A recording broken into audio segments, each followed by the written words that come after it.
Hello everyone out there. Glad you made it for this today.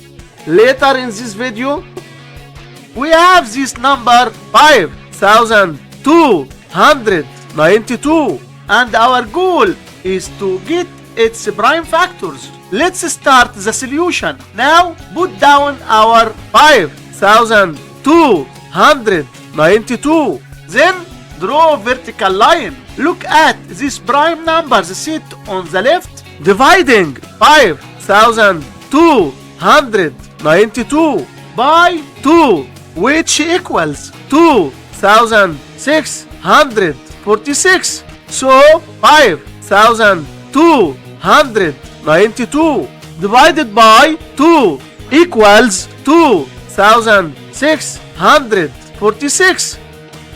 Dividing 2646 by 2, which equals 1323.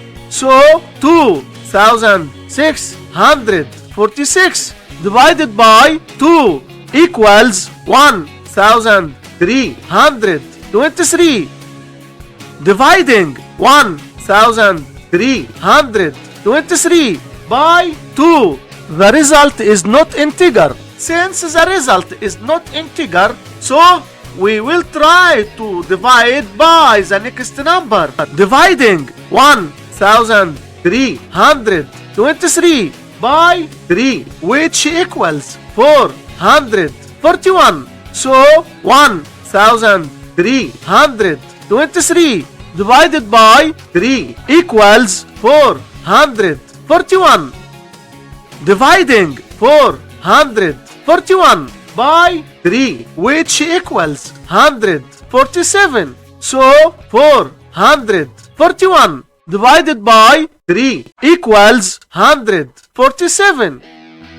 Dividing 147 by 3, which equals 49. So 147 divided by 3 equals 49.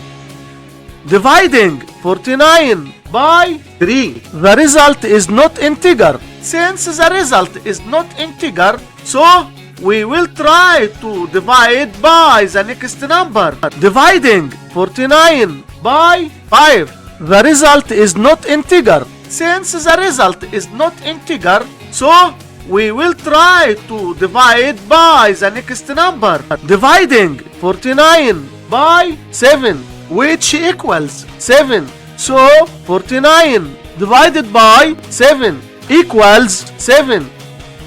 Dividing 7 by 7, which equals 1. So 7 divided by 7 equals 1.